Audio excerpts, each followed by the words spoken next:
your fist to the air. Tunes Brothers everywhere. Rockin' loud, feel the sound. Tunes Brothers smashing ground. Whoa, rebels with guitars in hand.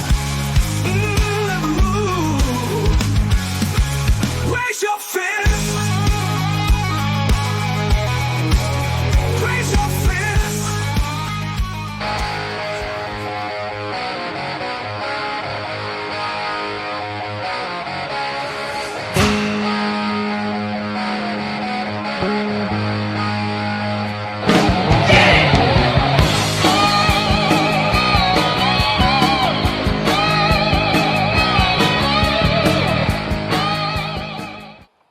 All right, everybody, welcome back into Tunes Brothers. We've got Scott, Dave down under, Tommy Boy. It's fucking Lou, everybody, and myself and Scotty. What do we got going on tonight? Well, we got a little interesting Kiss topic going on tonight with me and Rob and Tom. And I don't know if anybody else was on it or not. It might have been just us three. We done the beginning tracks on every Kiss album and ranked them to our least favorite to favorite. Now we're going to do the ending off tracks to every Kiss album to our liking. Which ones do we like the least? And or maybe which one we would have put at the end? And we're going to rank them all 20 studio albums to our liking. Pretty much least favorite to favorite on the studio albums. The tracks that end the album. So this ought to be kind of interesting, really, see how everybody thinks on this. And one add there, just in case it's not clear, we are not ranking these songs against each other. So number 20 is not against 19, 18. It's not that. It is number 20 was the worst possible choice for that album.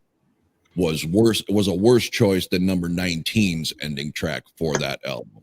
So it's not song versus song. It's which one was the worst choice on that album to put at the end. Yeah. Absolutely. All right, Dave, how was your experience? Yeah, it was.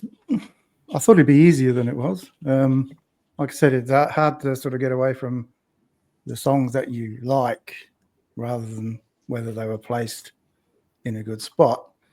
And I think the ending tracks is as important as the beginning track because this is the last thing you remember about this album. Yep. So if I'm going back, it's because that last track was so good that I want to hear it again. Not that was so crap that give me something completely different. So yeah, it was interesting, very interesting. That's a good way to put it. It's I've always said the end should be as strong as the beginning, whether it's on an album or at a live concert. And unfortunately, it's been my experience that way too many bands put all their throwaway tracks on the second side, and the last song ends up being complete horseshit. And you don't. The biggest mistake bands make is putting 3 of their releases or their singles on side 1. Maybe not today in the streamland where everybody just put shuffle, but back in the old vinyl and cassette days, especially where it was an actual chore to switch songs at will. If you tap out in the first side and the second's garbage, chances are, at least for me, I shut it off.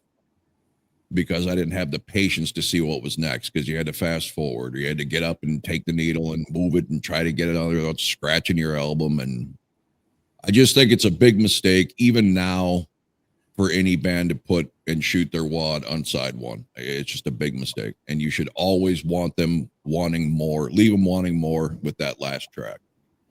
And you took the words out of my mouth. That last track's going to pretty much be getting you ready for the next thing. Damn, when they gonna put another one out? That just kicked my ass, that whole album. Even if the in-betweens, you hit and miss, but you still like, that last track's got to bring it, man. I agree. Yeah. Tommy, how was your time with us? Did you cut your hair? No, but I'm going to pretty soon. Thanks for at least noticing that I might have. Yeah. Um, no, my experience with this was pretty difficult. Obviously, what Dave mentioned that going from picking your favorites and putting them on above list and your least favorites, on a below list is always difficult. Really. And like you said, Rob, it's always a mess when side one is starts off bad and then the rest of the album is just turns out good on side B, and just when you throw it away it's terrible. And with the needle and everything, it's a pain in the ass too with the record. But my experience with this was interesting and somewhat difficult. Louis. Yes, yes. I think I got it down. I do have a list of songs from worst to best and everything else that were last tracks. So I hope I'm following what the criteria is.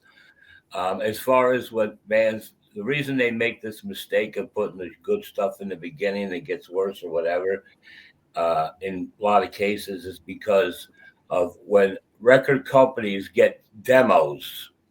Everyone wants to format their demo to be something impressive from beginning to end, everything else. And they don't listen to it all. They'll just start the first track. And if they don't like the first track, they won't listen to it at all. So I think the mindset is they got to put the good stuff at the beginning because they still got the mindset as if they sent the demo in to get themselves a record deal.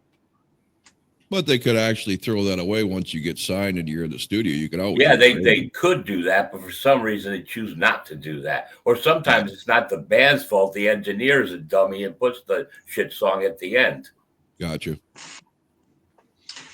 Yeah, and happy birthday, on the 8th to the debut Kiss album. 51 Really? years, right? Wow. 51? 51, yeah. Or 50. Yeah, man. Yeah, February 8th. Well, it'd be, 51 because 74 came out technically. Yep. Can I just say this? You're not going to find any other band that's going to last probably longer than 51 years on this planet. Other than I think Aerosmith and well, other than those, maybe Metallica would be the most. Other than those, yes, but Kiss is definitely one of them that lasts. Yeah, out of the 80s, I would think pretty much maybe, like I said, Metallica. I don't know. They got to be pushing 40 years now. Yeah, getting there.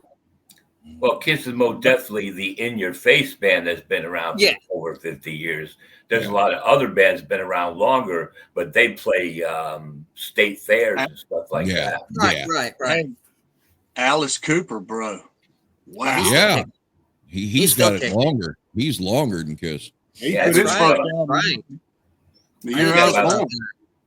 5-6 years, like 66. Judas Priest is real close too, because they came out around 74, 75 as well. Yeah, and ACDC. Being educated. How about the Rolling Stones? The band down under. They came out after historic times. Yeah, I really they don't like Beatles the Rolling Stones because they're like cockroaches. They come out every 5 years and do something. That's really not. I mean, Kiss is a nonstop touring band when they were playing. I mean, the only time off was if they were writing new material or something. I mean, the Stones, like I said, they come out every once in a while and do something. That's easy to do. That's easy to understand. They come out way too often. Yeah. Oh yeah. I can't believe how they've just kept going. Down under, man. Don't forget about AC/DC, boys. Oh yeah. Yeah, I was actually going to suggest one day that I maybe forward you some Aussie bands from the 70s.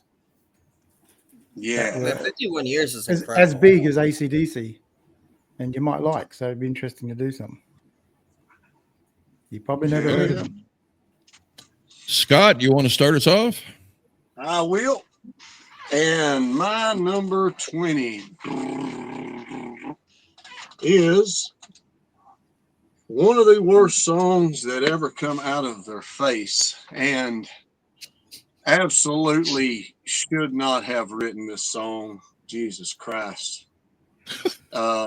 It's a song that makes me cringe just to even hear it. And the sad thing about it is it's the last thing you hear before they come out with Creatures.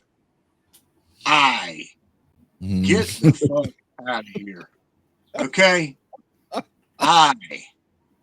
Holy God, man. And I do hate the song. It don't matter where they put it out on that damn album, but Jesus Christ, y'all could put anything at the end of that album, but holy God. I could go on and on about that song, but I won't. I will have a little mercy here, but I hate that damn song. Okay, Dave. I like that song. My number 20, and the drum roll is probably the right thing because it's the Car Jam off Revenge. To me, you never end an album with an instrumental, especially a drum solo, which is basically what it is. So yeah, that's my number 20. It just seems like a stupid thing. The song I hear before you. that would have been a better ending, I think. There's so many tracks on there that would have been a good ending. I mean, I get, I love it. they wanted to. Ring the bell. Car Jam, 1981. Just like Dave said, took the words right out of the mouth. There's no reason why a drum solo should be an end track when I would have picked Thou Shalt Not to end the album 100% because I love that song. First of all, it's a good song. But my number 20 is Car Jam, 1981. Louie. Yes.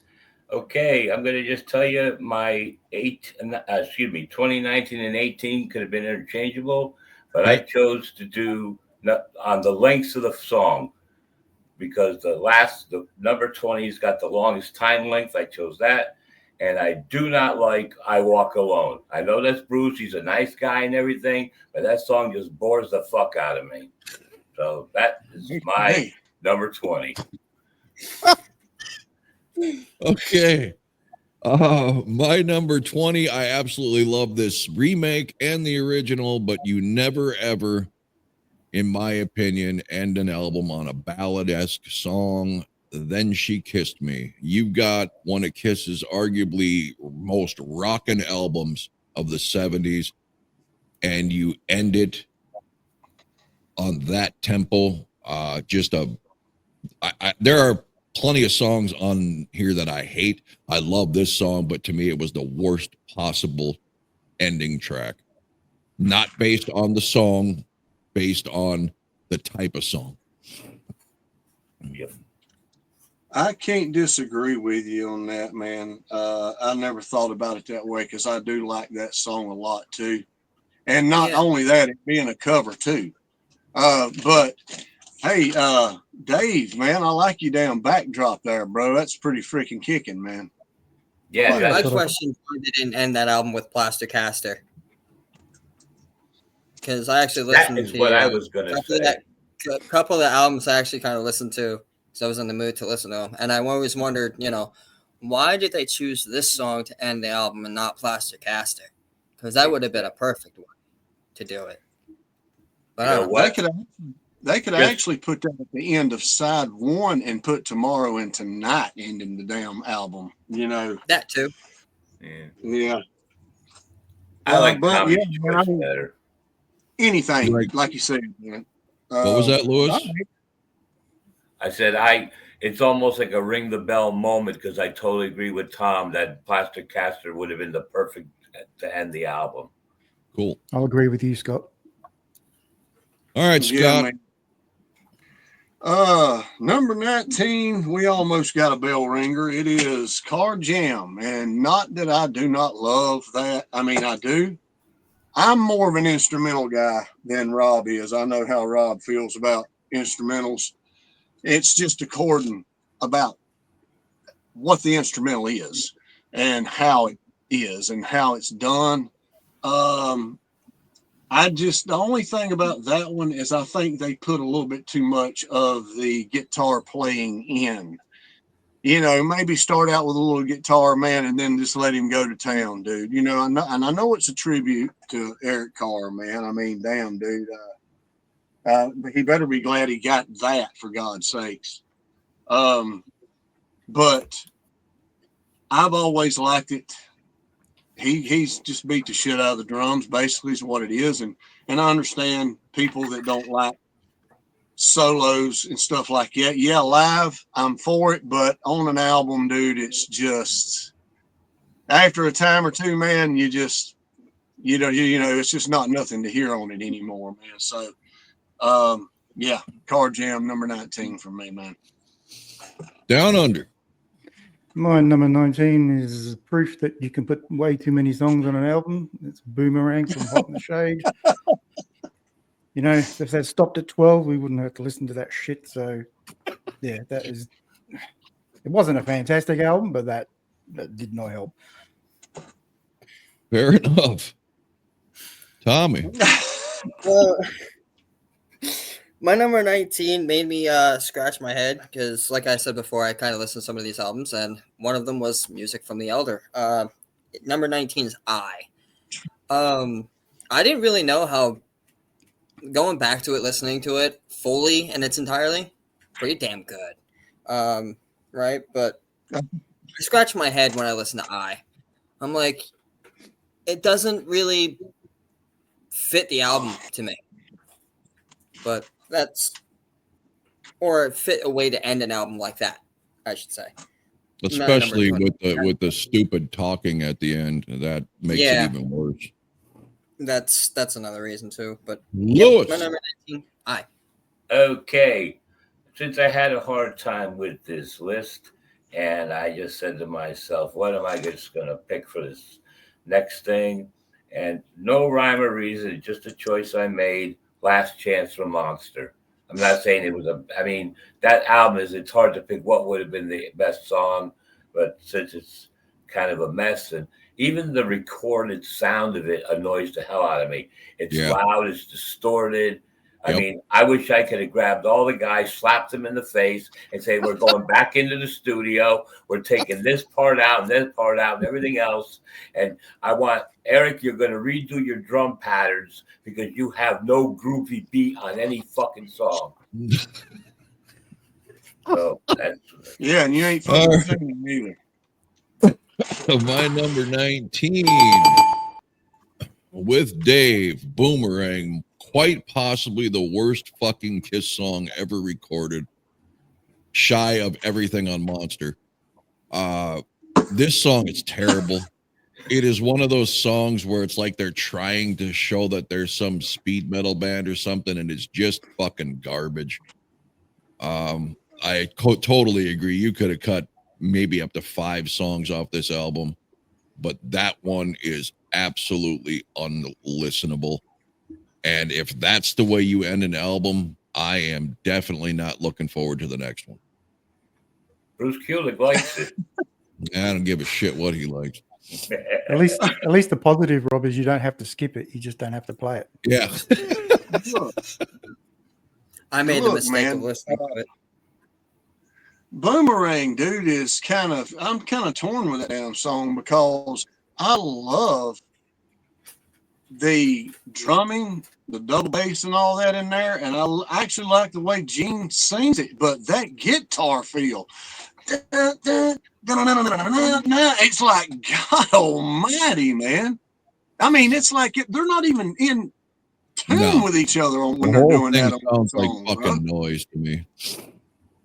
Fucking disaster, man. But anyway, number 18. And we just about matched up again, Louie. Last Chance.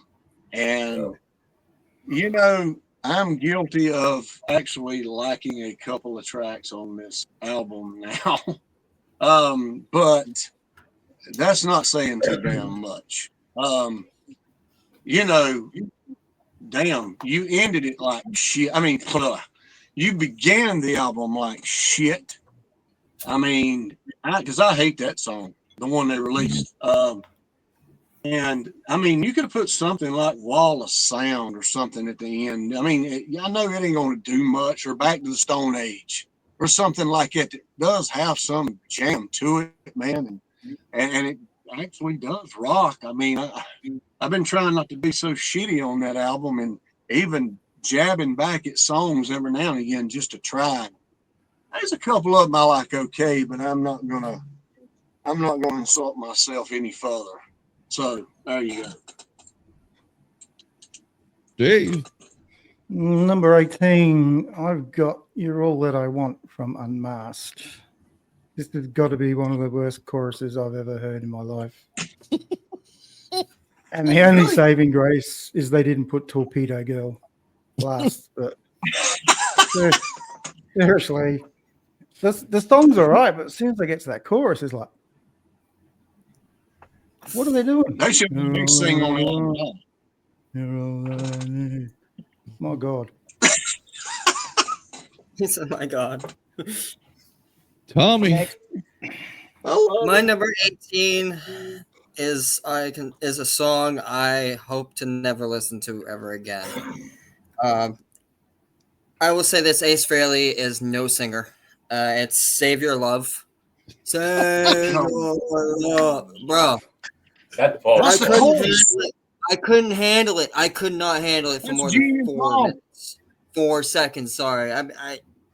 It's terrible and a terrible way to end an album. Hey, Yeah. What? that's Gene and Paul singing that chorus. That's not Ace. That's but not Ace Ace. Frehley- It's Ace not Frehley Ace. wrote it. It's predominantly Paul. Ace wrote it. Yes. Yeah, but the song is Yes. great. It's just that chorus sucks, and that's The Paul's chorus fault. is horrible. Yeah, I agree with that, but that's not Ace singing It that sounded chorus, like bro. Ace on that. It sounded the Yeah. Ace on that for a second. That "Save Your Love." I couldn't No, stand that. man. No, Dude, it's Ace's song. It's just that it's not Ace singing the chorus.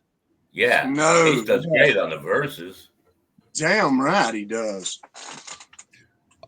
Interesting side note, Ace Frehley was too busy passed out on the curb to get in to record the chorus, so somebody else had to step up. Just had to piss up your back, man, since you was dissing on my Ace, bro. No hard feelings. No, it's all right. It's all right because now I'm confused. I thought it was fucking Ace the entire time, and now I feel like an idiot. No, Yeah, now you no. gotta- At the time, but It's That is only true. natural, Tommy. It's only natural when you hear horrific vocals to think it is fucking Ace Frehley. Even if Yeah, you're not I guess listening to so. Kiss, I guess you that's could be excusable, listening to right? the radio and a country station, and a horrific voice comes on, and you're thinking Ace does country. It's just natural when you hear horrible. It just Yeah. sounded like Ace somebody was Frehley. singing drunk in the microphone. That's what it Don't sounded listen like to me. to him. And it sounded like Ace. It sounded like the Don't way listen. Ace would sing it, drunk and sloppy. I couldn't handle it. And I'm like, this has to be Ace. Fucking You're Lou, fucking what's right. going on It's now? Paul. It's Paul. Yep, that's Paul singing the chorus. Imitating Ace. Who fucking made him? Who got him to agree to that shit? Who got him to agree to that shit? Please, somebody tell me that. Probably 'Cause that's Vinny atrocious. Poncia. Oh. Okay. So you guys already mentioned this. This is a song that sounds, when I listen to it, this sounds like the demo for what wound up on Ace Frehley's Comet song called Breakout. Comes from Car Jam. It is. And It is. so that's my number Okay. 16 is Car Jam. And it's like I chose it between the three I did because Walk Alone was the longest, Last Chance was the second longest, and Car Jam was the shortest of the three. So that's why it got up to number 18. I thought Okay. Car Jam was just an homage to No, to Eric no, Carr. absolutely not. That's an Ace Frehley written tune that him and Eric wrote way back in the day when Frehley was still in the band, and they just added in Eric Carr drum solo to it.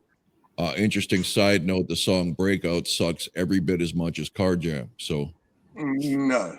And Which I is haven't not listened to Frehley's Comment in a while, so I couldn't judge it. I don't like Ace's singing, so I probably wouldn't listen to anything but about Breakout Comment. is sung by that other guy, not Ace. Ace Todd Frehley. Howard. Exactly. Yeah. Exactly.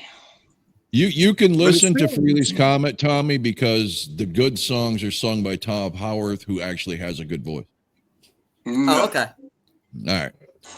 Number He's 18 wrong. for me is a song Scott likes a lot. I've never really disliked it or liked it. It's kind of just in the middle for me, but to me, it's too mellow to end an album, and that is Murder in High Heels. Oh, okay. Yeah. Yeah, Again, I hear a lot of Yeah. people saying they don't like it. I don't hate it. I just think it really does nothing to end an album. I mean, it almost seems like, okay, well, we don't know where to put this. Let's just throw it at the end. Yeah. And that's pretty much what was done on that album anyway. With Gene songs, that is. Number 17 for me is a song that I've actually liked a little bit.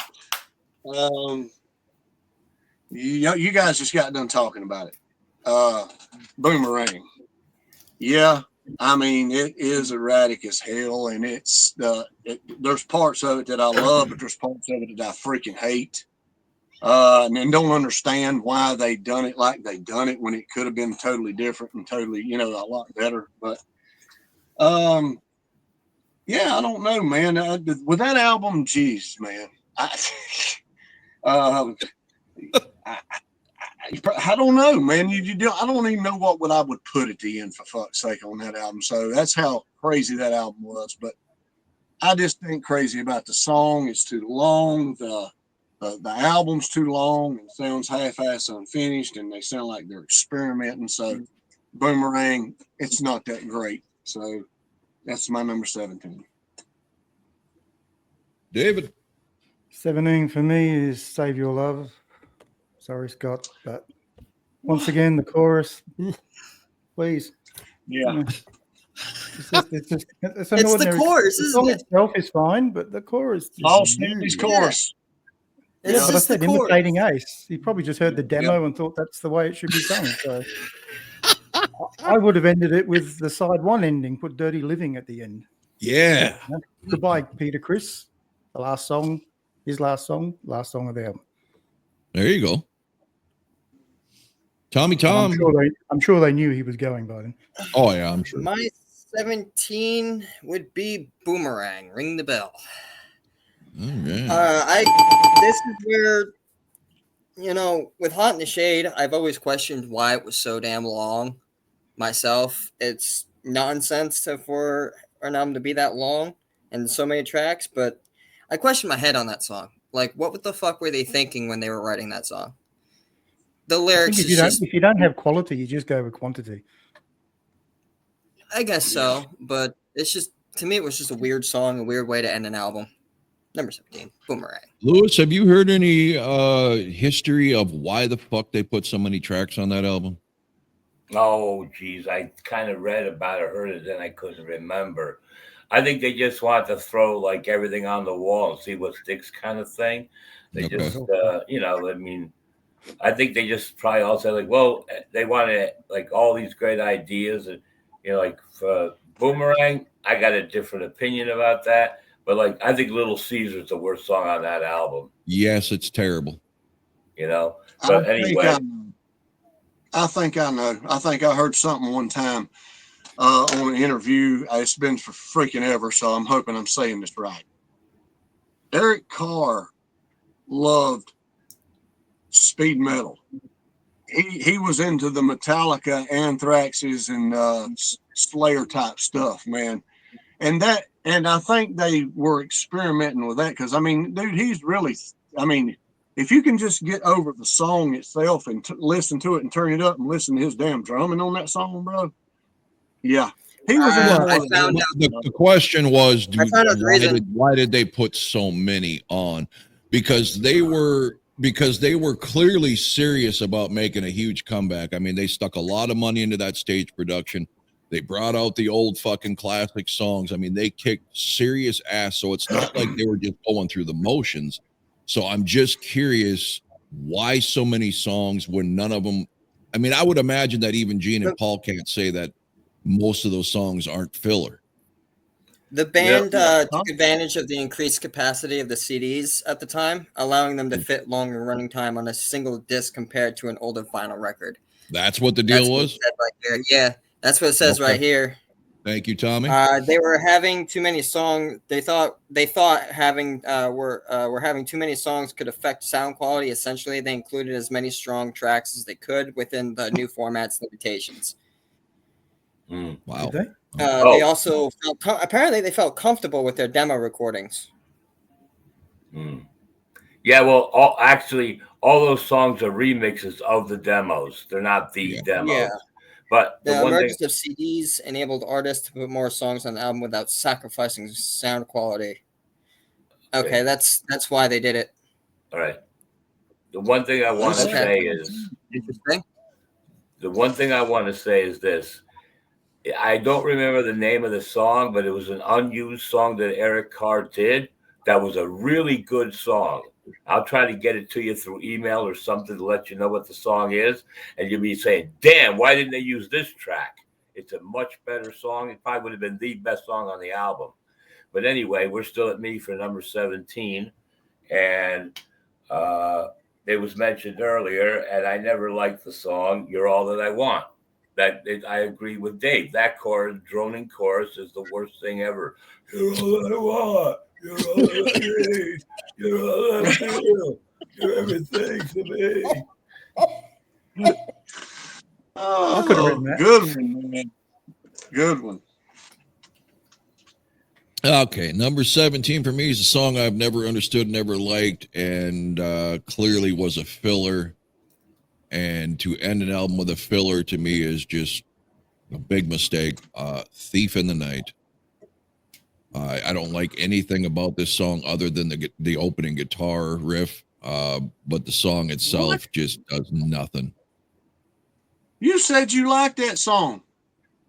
I would have to go back and watch the video, but I don't like it now. I think if I remember, Scotty, People changed you their rated taste, it quite Scott. high, It happens. but Rob didn't.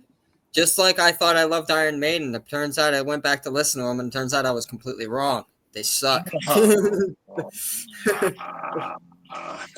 Scotty. Okay. All right. I'm in the room with a bunch of naysayers now, damn it. But anyway.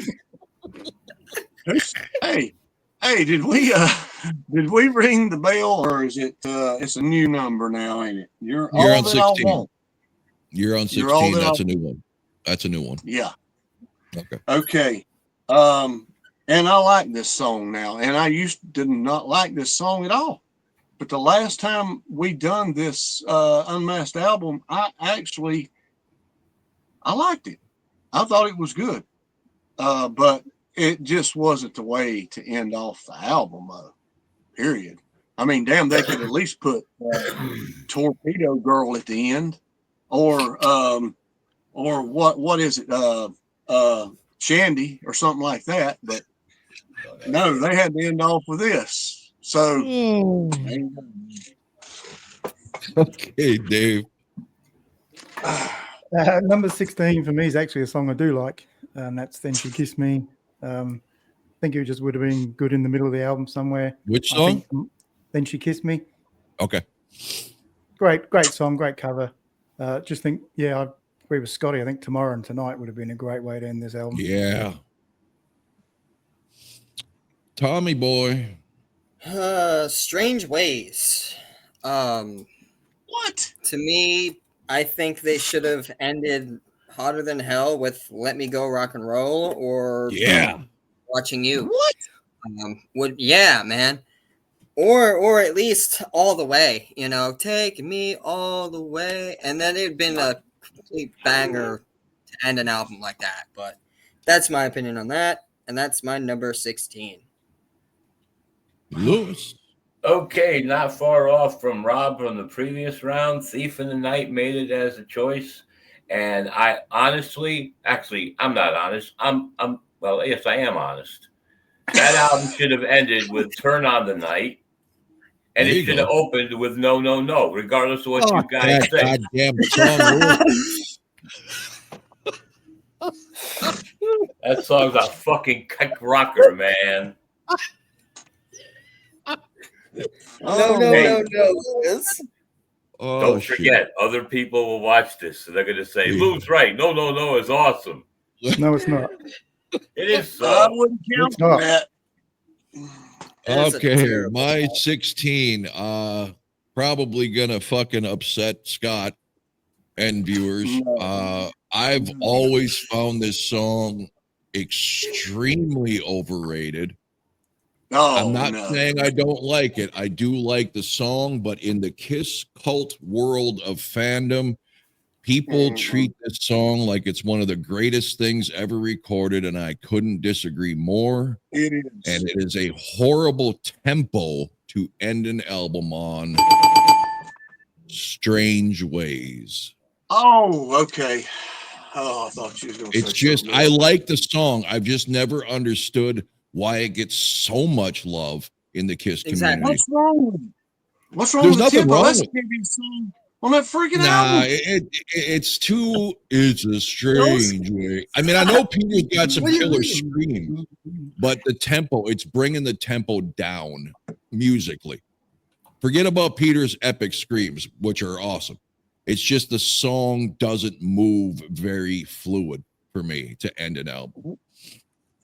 Was it the remake or was it the original album No, it they was put the out? original, Scott. It was the That original. wasn't the ending off track. Wasn't Coming Home the ending off track on one of those? Not on the I think original. that was second to last. No, not on the original. I was listening to the Okay. 1974 original. The 80 remix or something like that. I think they did move Strange Ways and ended off with Coming Home on one of those. I do remember having a cassette like that, but I Which couldn't would have remember. been a much better choice of a closing song. It would be. Yeah, I like that song too. Okay. All right. You know, funny, I Um, thought when I was listening to Hot in the Hell, I thought Coming Home was the ending track. And I went on, looked back, and I was like, Strange Ways is? I'm like, that's an odd way to end this album. But good. Y'all are fucking high, man. But anyway, Scotty, Murder in High Heels, man. And I really don't know what to put in its place, but maybe a Paul song like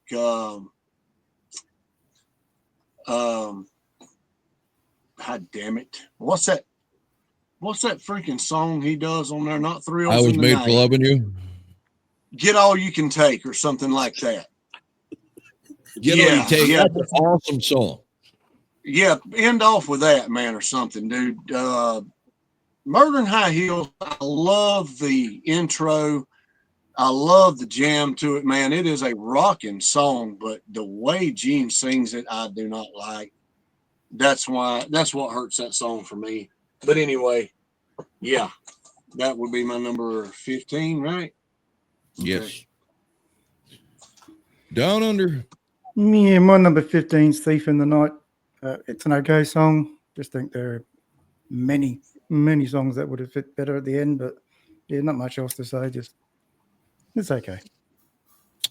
Tom Tom. I'm going to hit with everybody with a little bit of Destroyer, Rock and Roll Party. Oh, no. We're not counting that. Yes. We're not counting. That's not an ending Wow. track. It's not? Yeah. Do Actually, You Love it Me? is, unfortunately, as a track. Later, but early on, it wasn't even listed. No, it's just Yeah. Yeah. It was just like a bonus track on the album. That would have been, Oh, so I was right. It would have been Do You Love Me, huh? Yes. It would have Don't been Son of good. a bitch, man. I knew No, it go too, and I ahead. was like, why? Go And I ahead. got confused.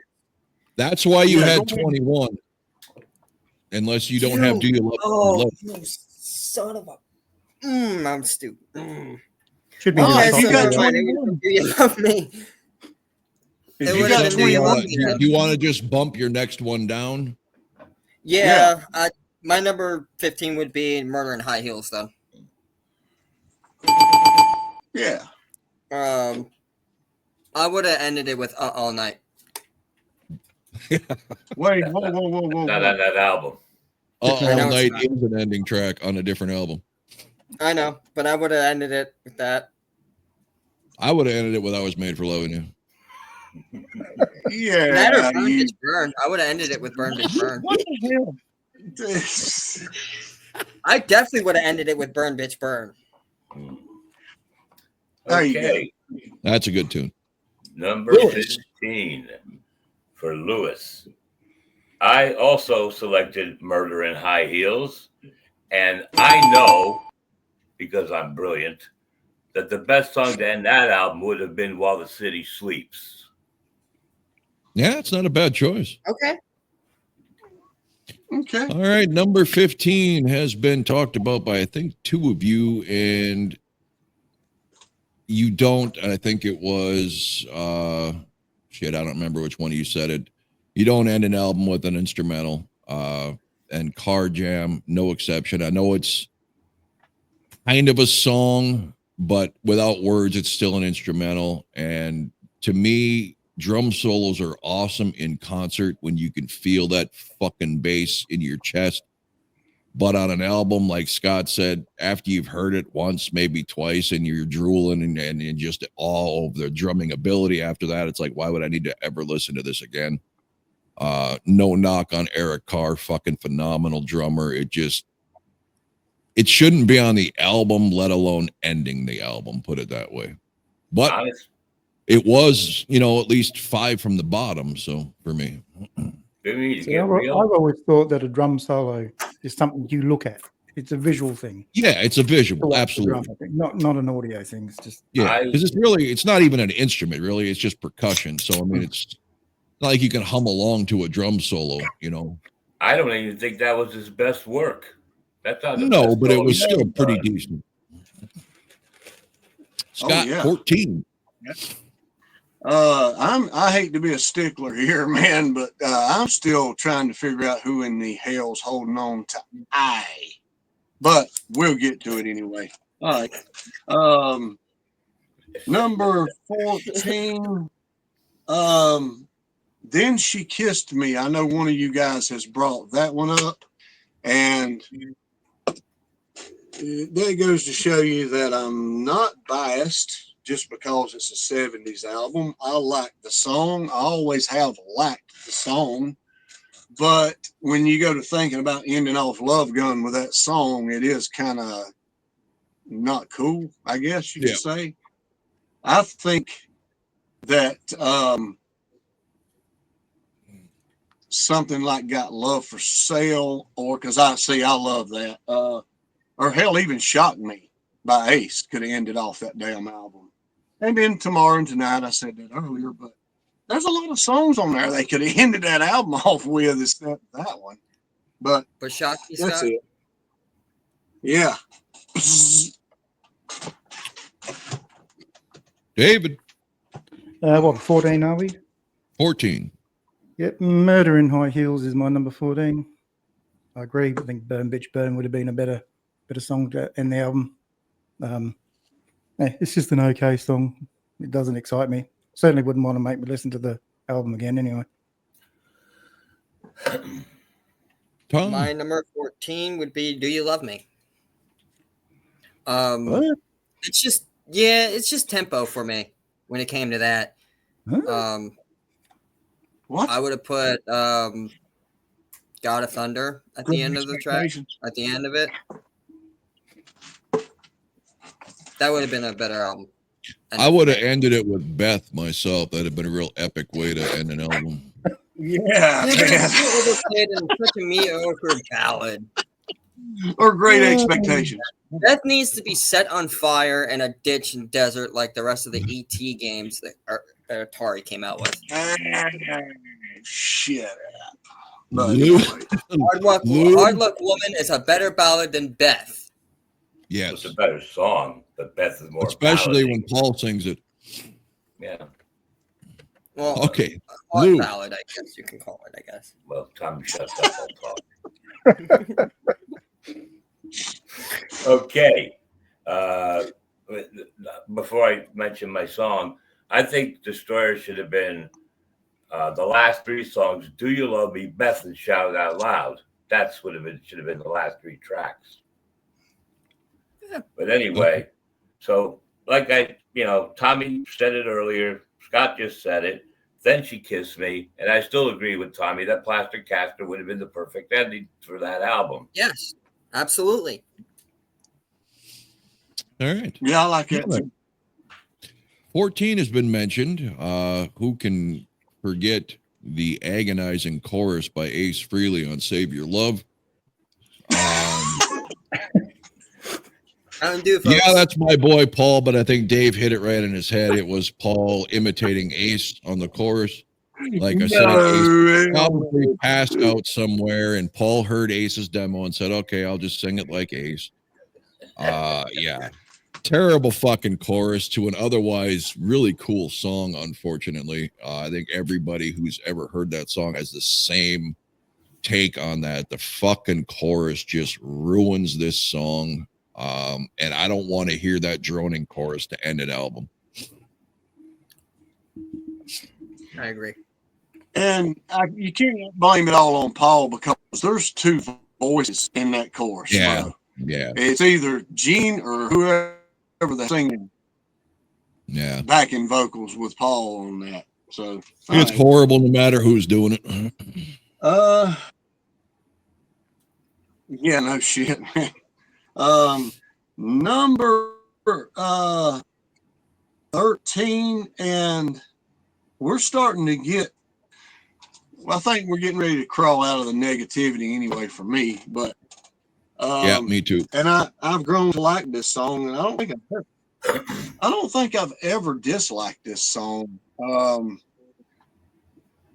I didn't understand them keeping it in the set list the whole time, but it's they do it good live. Everybody's going to the fucking bathroom when they do it, but they still do it good live.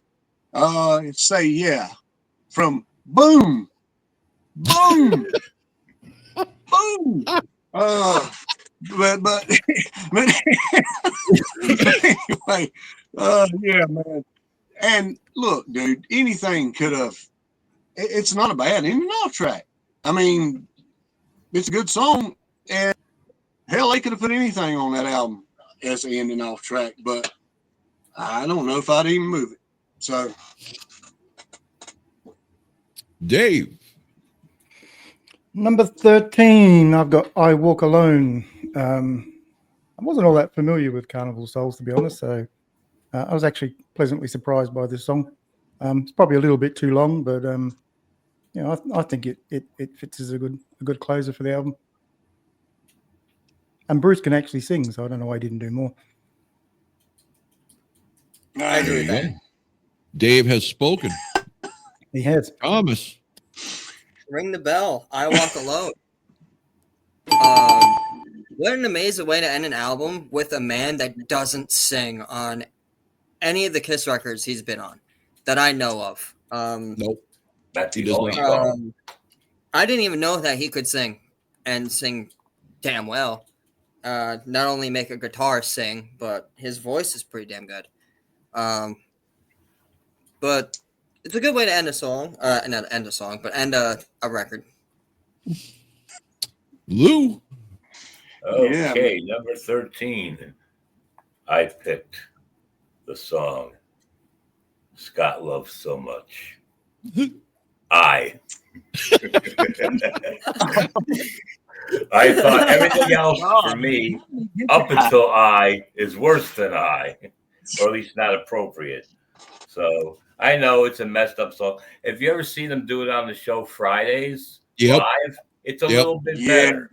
Yeah, it's better. No. Or whatever. But, I by default wound up as number 13. Okay.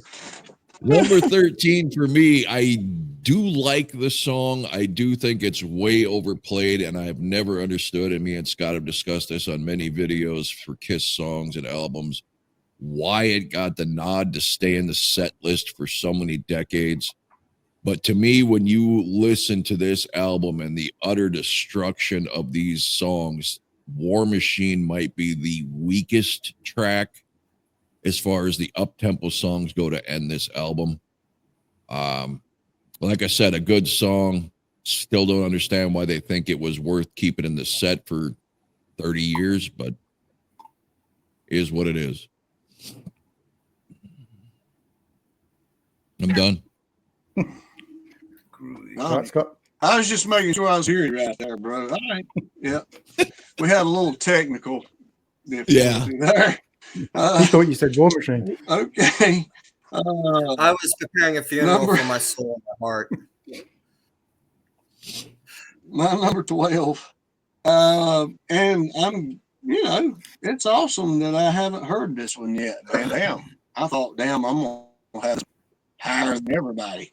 But I like this song, but it's a tempo to end off Psycho Circus. It's a journey of 1,000 years. But I've grown to actually love that damn song, man. But you could have put that song anywhere, and you could have put something up tempo like Pledge Allegiance to the State of Rock and Roll, or something like that, man. Maybe Raise Your Glasses or something to end off the album with. Because that is, I mean, it's got its moments, and Dean gets, he's got that fits like a love scream in there, man. But it's just a slow tempo type song, man. So that's why, I guess. But it made I earned a lot of them. But a good damn song. Okay, Down Under. I thought Scott had Tourette's there for a moment. Yeah. Your camera was or your sound was. You're fine now. It was just a little streaming glitch. Man, Yeah, like y'all a boing. Yeah. It had like a boing sound to it. The door stopped. Okay, Dave. Number 12, Ring the Bell. I agree with Scott. Journey of 1,000 Years. Am I the only one who thinks this sounds like it could have come off Gene Simmons' solo album? Yeah. Definitely. Because he almost sings it with the same kind of tone as he does on that solo album. No, I think it could have. So, but yeah, I think it's a decent song. It ends the album decently. So yeah, number 12 for me. All right. Tommy. My number 12 is Then She Kissed Me. Love Gun. I don't know, at the time when I was listening to the song and I felt like in the mood for his classic 70s maybe. And then I remember that you guys mentioned that it was a cover, and I was like, why would you put a cover to end an album when you could have put others on there? So that's that. Beautiful. Not a bad song. It's a good song. Yeah. Lou. I thought Tommy put Then She Kissed Me earlier on already. You're asking someone whose memory is like a gnat. I already forgot what you just said, Lou. Well, because then earlier on, Tom mentioned that Plaster Caster should have been the song instead. No, I think he might have just said it when someone else said Then She Kissed Me, maybe. Oh, then who? All right. Well, I don't know. Okay. Well, anyway. I'm sure the viewers will tell us. When we watch the video, I'll make a note in the comment or something. Oh, I know you will.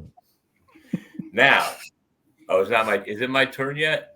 Yes. It's not mine. Yeah. Oh, it is. Okay. I know. Shit, what I put it? Oh, it's right here. Believe it or not, and I'm not lying to play along to get a point, I also picked Journey of 1,000 Years.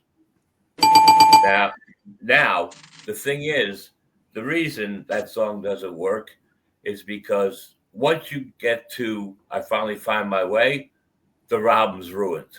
That song is the black hole of the album.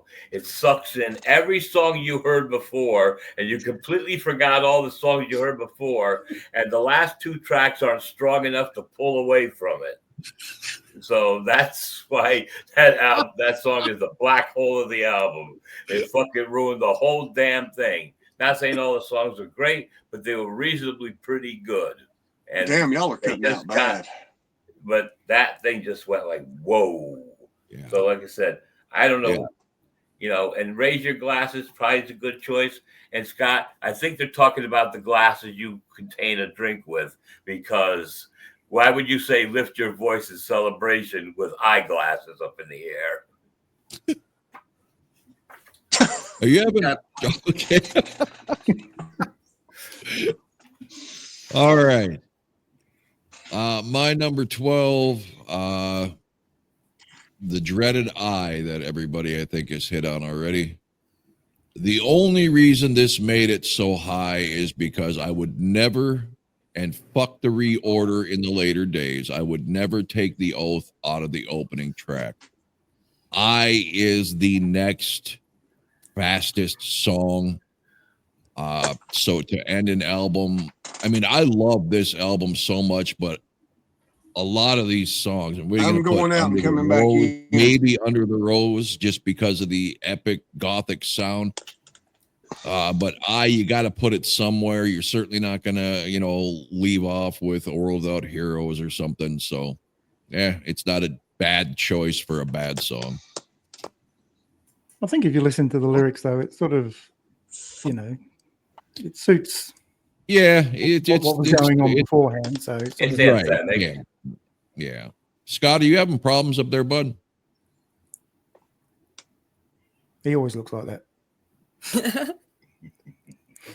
I think he said he was going to go out and come back in. He needs to figure it out because he's up. Let me boot him, and then he'll have to come back in. All right. So, anything else going on until Scott gets back, guys? Anything noteworthy? Okay. You've heard my edit of Mr. Blackwell on YouTube, and you can't tell what's different? Yes. Okay. I guess I just have to tell you, I completely removed them saying Mr. Blackwell, and any time it's said, you don't hear Mr. Blackwell at all in the song. I completely removed all that. What? Yeah. How the fuck did I miss that? I don't know. You're going to have to go and check it out again. What a cheap way to get extra views there, Lou. What? It's a cheap way to get extra views now. I have to go back and watch it again. Wow, one extra view. It's got 47 views. It'll be 48 views. I haven't watched any of your videos yet, Lou. So shame on you. Anyway, oh no, you have to send me the link. I like it. I like his toy reviews. They're pretty awesome. Cool, adult thanks. toys or no adult toys? Oh. Not adult toys. Just wondering. But see, because I changed it because I want to include it in my reversion of the Creatures of the Night album. So I figure I'd take that all out, and then I called it "You're Not Well." Okay. But I say, I'm like thinking, how come he can't catch that? He never hears he goes, "You're not well. Why don't you go to hell?" Gotcha. You all fixed up there, Scott? Man, everybody just froze, and then I couldn't hear a damn thing that was going on. So I finally had to. Well, it's number 11 to you. Okay, what was Lois's number 12? Journey of 1,000 years. Journey of 1,000 years. Okay, what was yours? Mine was I. Oh, okay. All right. Number 11. I think everybody's done touched on this one, but I do love this song, man. I Walk Alone. And I love the harmonizing Gene and Paul does on this song, man. That's the best and I do part love of the song. Yeah, well, yeah, I mean, you could say that too. Yeah. I like that part of the song. And they really jam on this song, man. And it's kind of a departure from what they're doing on this album too. It doesn't really have the vibe of this album. It's totally like different. But I do like a lot on this album. But anyway, if you're going to make a grunge album or a gritty album like they did, put this in the middle somewhere and put one of those, grungy, Rain or Hate or whatever, which they started the album with that piece of shit. Put it at the end. But yeah, I just don't think it was a good choice, but it's not bad either. I like the song. So, okay, Dave. Number 11, I'll put Scott out of his misery. I've got I. I actually don't mind the song. Didn't make my top 10. You happy? I actually think it ends the album well. As you said, Rob, what else would you put at the end? It's the only really other up-tempo song there is. So, yeah, number 11, I. It was a big hit here, so. Yeah, it was popular for that album anyway. We still like Kiss at that stage, so. I still remember seeing that on Solid Gold. They did A World Without Heroes and of course, lip syncing like everybody those. had to on those shows. No. Those were live performances No, of those songs on Friday. on Fridays I said Solid Gold. Oh, Solid Gold. My Yeah, apologies. yeah.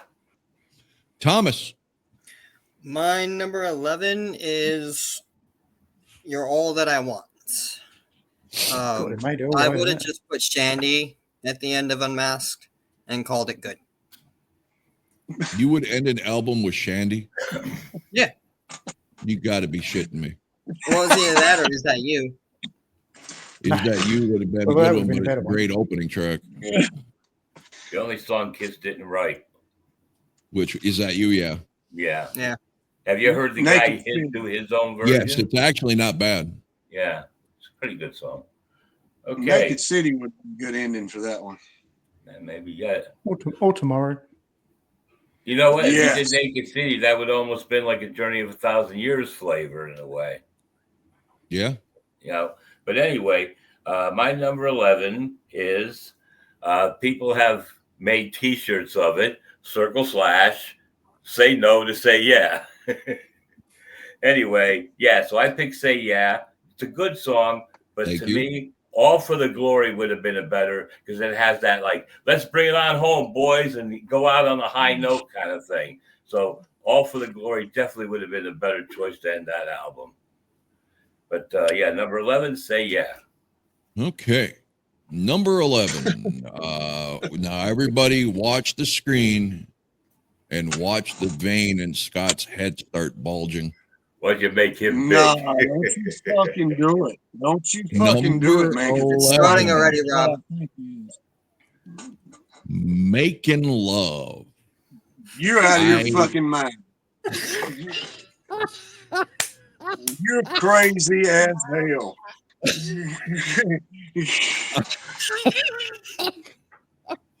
This one I kind of cheated just because I despise the song so fucking much that it just happens to be my most hated track on that album is the last track, so it hits number 11 for me. Now I will go back and reiterate like I always do on Alive 2, the way they do the chorus, I love the song. But Paul's fucking nonstop stuttering retard, like, blah, blah, blah, blah, blah. It's a horrible fucking That chorus on the sounds studio good. version. That Horrible. sounds good in How that does that song. sound though. good, Scott? It sounds like there's perfect, four man. Pauls. It sounds like there's four That- Pauls and they all keep interrupting each other. It's fucking That's- terrible. That's why they done it that way, man. To piss me off? It's, Yeah. oh, Did yeah. you off? Did it work?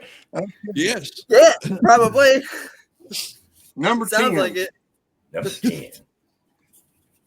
I ain't heard nobody say this one yet. I'm kind of surprised, but it does end the album off pretty well. I mean, it's getting harder as we go, so what the hell? So, Rock and Roll All Night on Dress to Kill.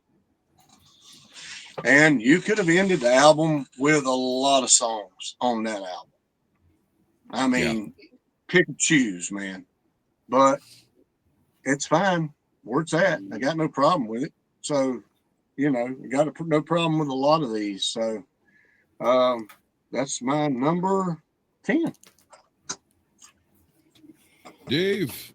My number 10 is Strange Ways. I think it ends the album really well. No, a lot of you said Let Me Go Rock and Roll, but I actually think that's quite crap on Hotter Than Hell. Me Prefer the too. live, Hate prefer the live version. On the live, it's a much better song. So, Totally. Yes, it is Yeah. much better on a live. Yeah. so yeah, I think Strange Ways ends it well. So it's a good song. Tommy. Making Love. Oh, fuck. One day he'll be old enough to do it. I Max agree. Belly's I here. agree. I don't have a problem in that department. I agree with Rob. The chorus, Of course the you ending do. of it, it just sounds like he just lost all ability to sing and speak at the same time. Yeah, it's brutal. It really is. Alive 2's version is better. I can never straighten. say that Paul, enough. slow down. Breathe in between the fucking lines. Lou! I feel like somebody didn't tell him to breathe during that. Yeah, Done, man. Okay. Now, here's a song. I don't know how many people picked this one earlier on, but you see, I have been like for the last few years of my life liking more aggressive songs, more aggressive music, and everything else. And this song, I hated it when the album came out. I hated it for 10 or 20 years, or how that's been like since I don't know what the math is from 1989, I think 30 years or something. But for the last few years, I have been really loving Boomerang. I love the vicious energy. So number 10 is Boomerang. That would explain why you like No, No, No. That's right. That and hate and all those other things. I'm into the aggressive sound these days. Fair enough. I mean, Yeah. Dementia. Well, sorry to hear that. Oh, shit. Okay, number 10 for me, a horrible fucking album, but it really fits the theme of the album to end it with Last Chance off of Monster. It fits as a closing song. If you're gonna have to choose a song, which all of these songs should have never got off the cutting room floor, that's as good as any to end that album. Yeah. Number 9. And it is a spectacular song. Well, I ain't gonna go that damn far with it. It's a damn good jamming ass song. It's a heavy song, man, for Crazy Nights. Thief in the Night. I think it fits just well right there at the end, man. It packs as much a punch as any song on there, with the exception of No, No, No. But it's heavy. It's heavy, man. I mean, it's got, and Gene's lyrics in it. I mean, his vocals are fucking great, man. His echoes and the way it carries, man. I've always liked that song, man. Yeah, there you go. Many a true words are spoken in jest. All right, Dave. Number 9, I've got Rock and Roll All Night. Obviously, a bit burnout with the song, but it is a legendary anthem, and I think it ends the album well. Still think the live version is better, but yeah, it's a good closer. Huh? Thomas. my number 9 is War Machine. I had a hard time with this one, honestly, because I could have picked a lot of the songs off that album to end the album with, and so I just put War Machine number 9. Perfect. Lou. Okay. I picked a number 9, but I believe Dave picked a number 10.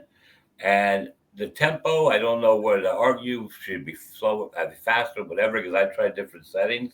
But that evil, slow plotting, bum, bum, bum, Strange Ways. I dig the way it goes, and I think it just leaves like a sinister mood on the end of the album. So I accepted that as being good enough. I could see that. Damn right. My number 9, few of you, if not all of you, have shit all over this song. I actually like the song, You're All That I Want. And the reason I say it's a good ending is forget about everything you don't like about the song. Once you get to the solo and beyond, when Paul starts adding all the screams in and the music picks up, the pace picks up, it is almost like the end to something. I think it's really fitting if you just look at it that way.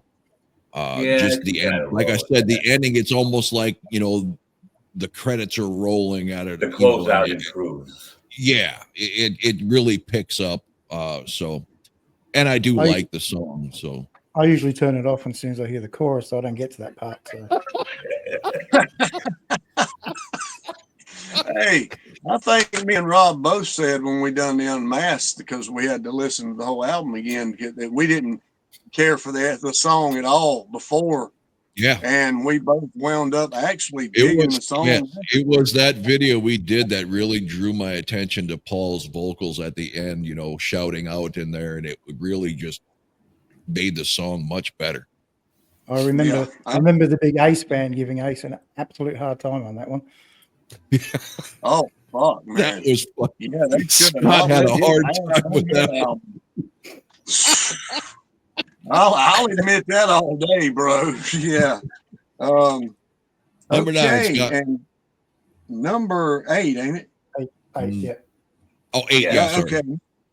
Number 8, and 1, 2, 3, 4, 5, 6, 7, 8. All these are great enders. So, I mean, I don't know what else to say. On the 8th day, God created rock and roll off of Lick It Up. I think it's a great ender. And actually, it could have been anywhere on the album, man. The albums like that, dude, you could put any damn thing at the end. I mean, Yeah. even give me more. I should have put that one at the end, that way we wouldn't have to listen to it. But anyway. Hey, now settle down. Settle down. Down under. Number 8. I like all the songs in my top 10 except for this one. This is Last Chance from Monster. I think if you're going to make a cake out of shit, you may as well put shit icing at the very end. And that's what this is. This is the icing on the shit cake. So it just fits. You know what I mean? It's Oh, you're not going to get a gem at the end of that album, mate. That could have made number 1. Yeah. It could. I had it at number 1 originally, but I couldn't do it.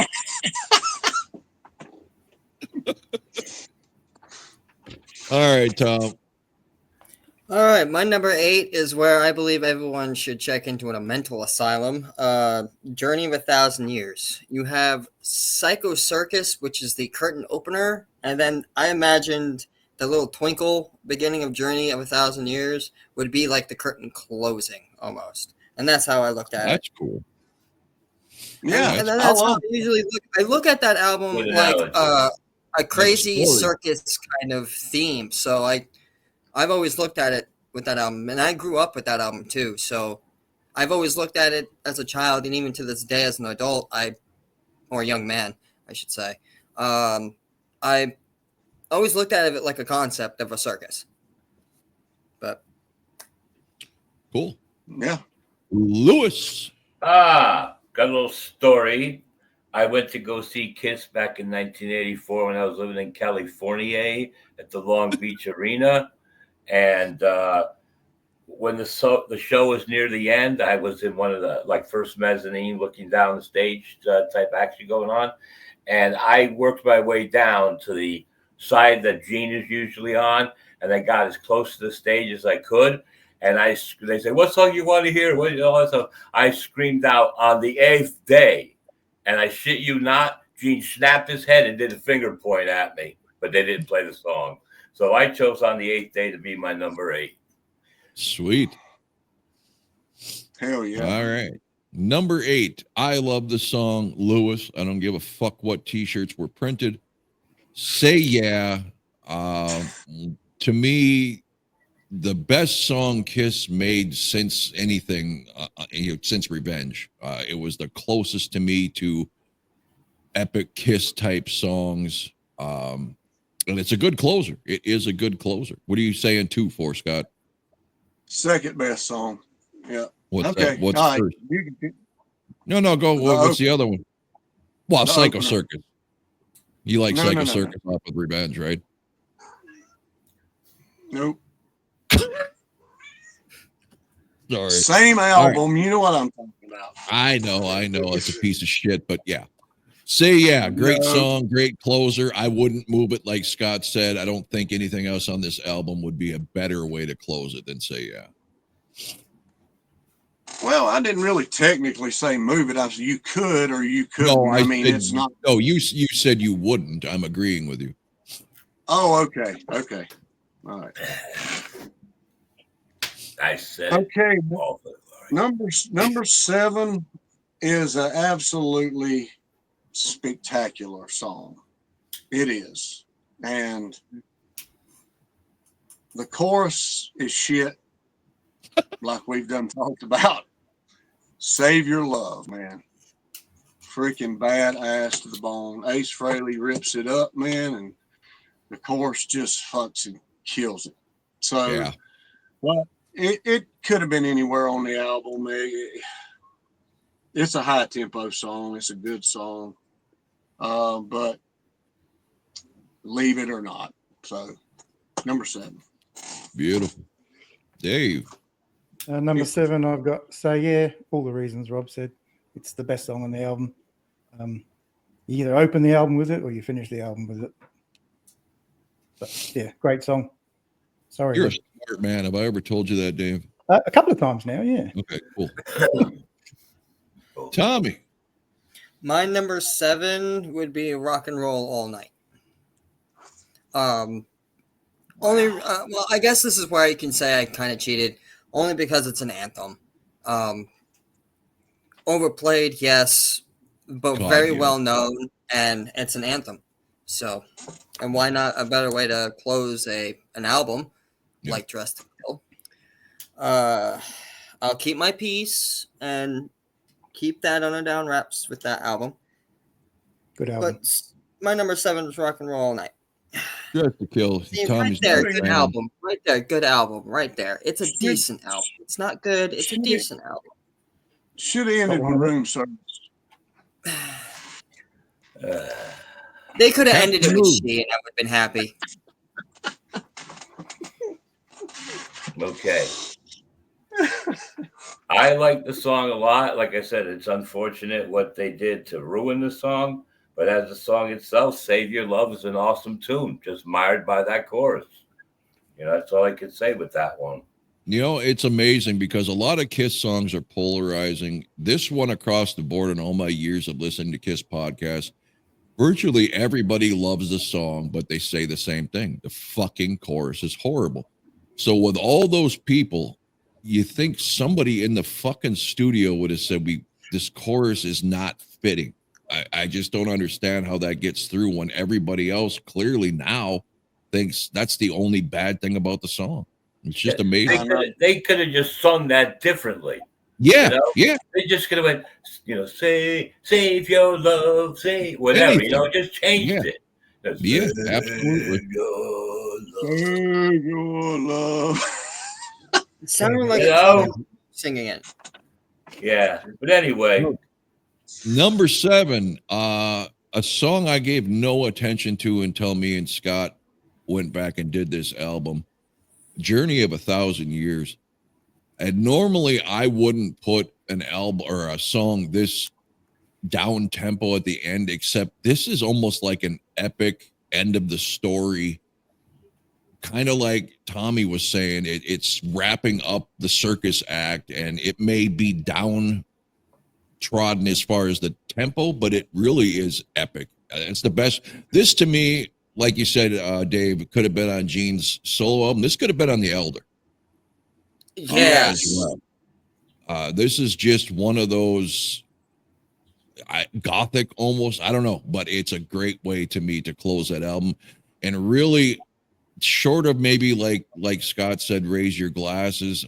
I don't think so. I think out of the songs given here, I think this best fits closing that act, using the circus theme.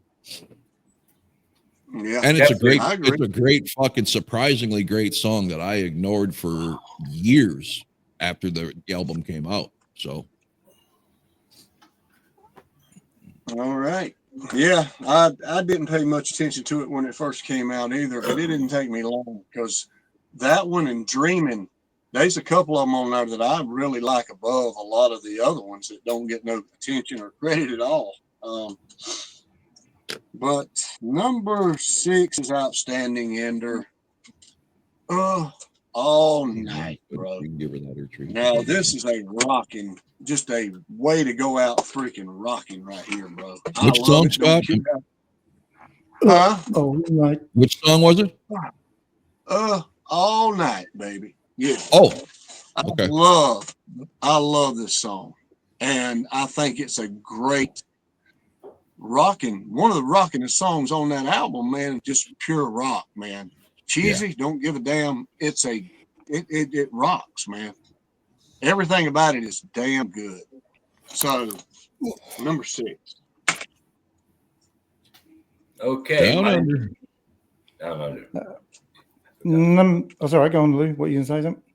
No, that's Lewis, it. Lewis was getting ahead of him. I thought you were going to try to go number 6. I was getting ahead of myself. Okay. Not my turn yet. All right. Dave. Number 6 for me is Making Love. I had no idea what it meant when it came out, but I knew I wanted to do it. Okay. I have no problem with the way the chorus is sung and the way Paul sings it. I just think it's a great closing track. Sorry, Rob.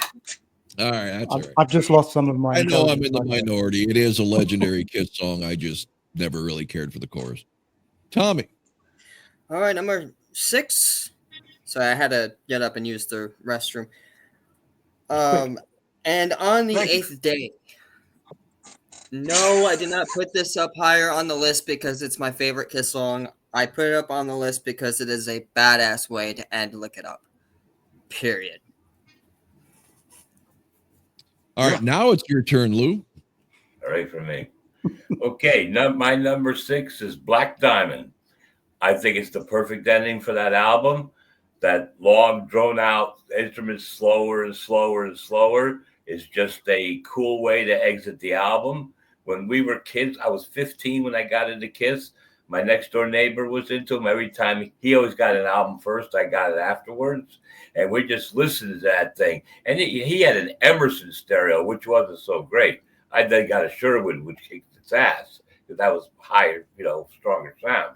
But we just started sitting in this little room and looking at the record player, hear that.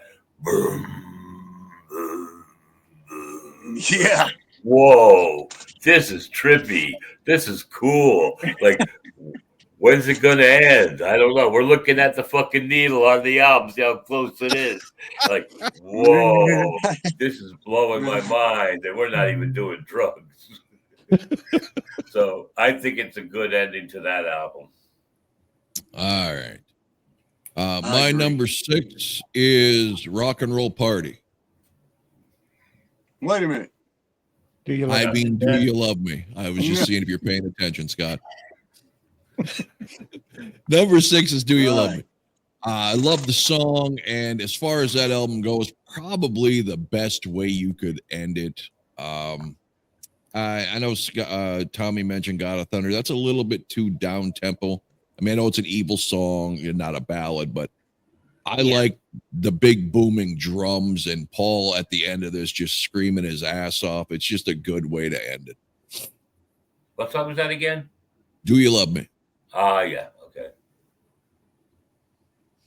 Well, the only reason why I picked God of Thunder to would have ended the album was because of how evil the song was intended to be. Yeah, I get it. I mean, that's because they think an album like Destroyer. Hey, man, everybody's ear.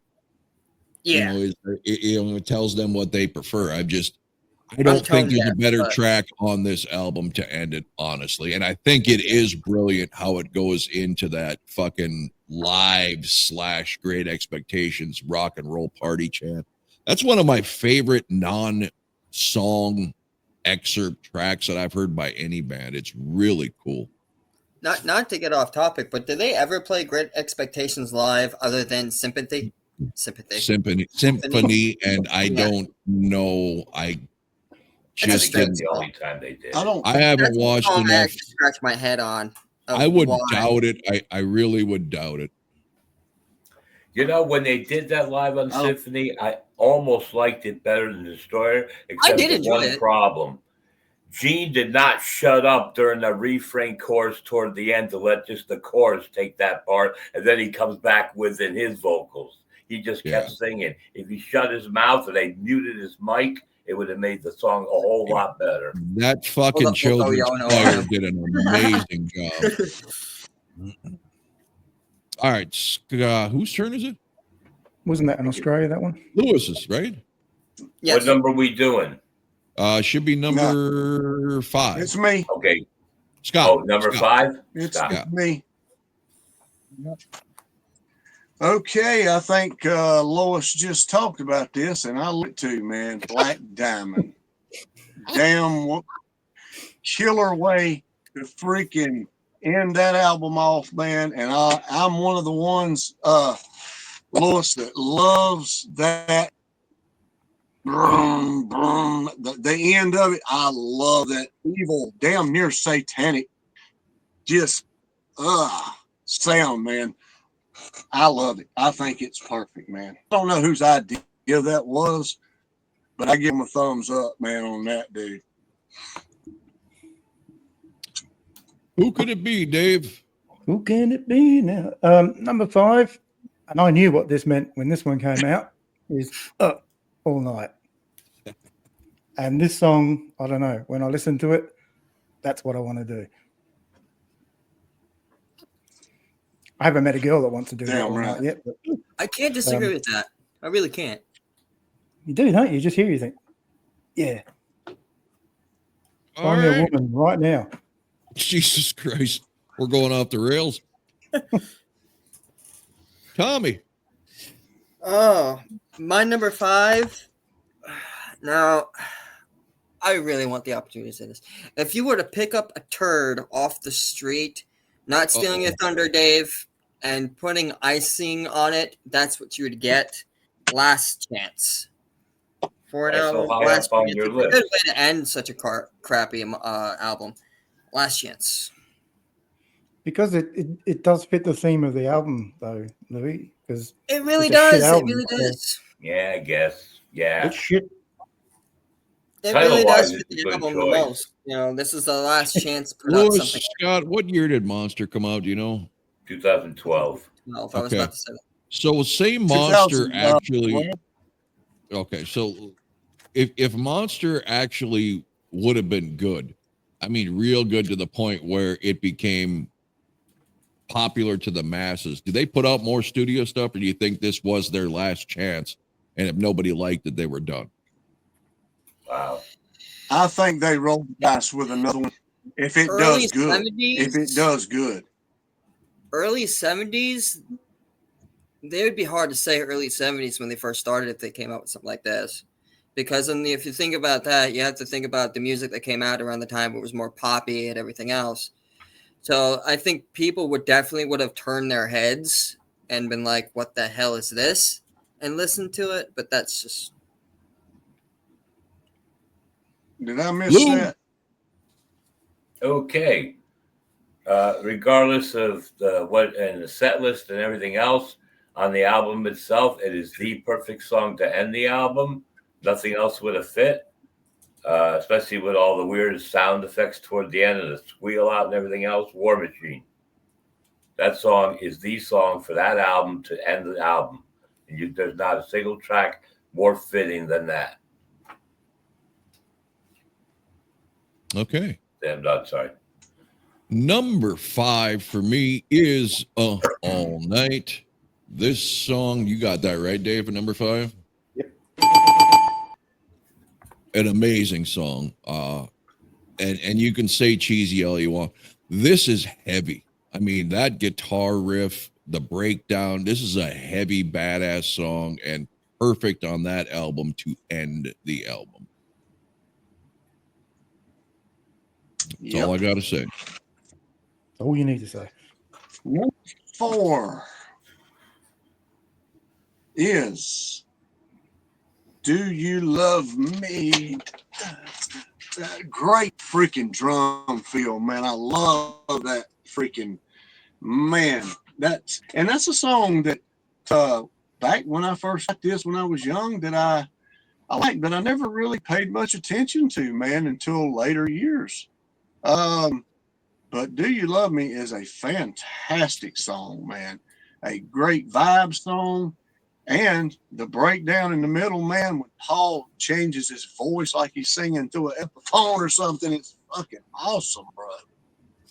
I mean, and he lets out that, what is it? And just, and it just echoes fucking fantastic song. Much better song than I ever gave it credit for. And it was my favorite song on the reunion and farewell tours that they played. Man, they They done really it damn fucking straight. did an awesome job in the later years on that live. Amazing. Yes. Dave. Number 4 for me is the closing track of my favorite Kiss album, which is War Machine. Once again, just think it's an epic way to end an epic album. If they could have just kept doing this kind of music for the rest, it would have just been so great. But Yeah. unfortunately, they can't keep their shit together long enough to do it. So, yeah, number 4, War Machine for me. Thomas. My number 4 is Black Diamond. The long intro, well, the long ending of it with I think it would be, what would be called, a Japanese, I don't know, Gong. Gong. Thank you. It makes a lot of sense, and a debut album, it's really good. So, plus it's Beautiful. Peter Chris. Yeah. Oh, wait a minute. The gong breaks off for Hotter Than Hell, doesn't it? You know, Yep. when it goes, ba-da-ba-da-ba-ba. Is there a gong in Black Diamond on that studio? Yeah, and they used the gong a couple times in Shandy as well, but you really can't hear it. It's down in the mix. I hope you're kidding, because I feel stupid. I never I am kidding. There's a gong in that song? Where the fuck is a gong in that Had one? you thinking, Lewis?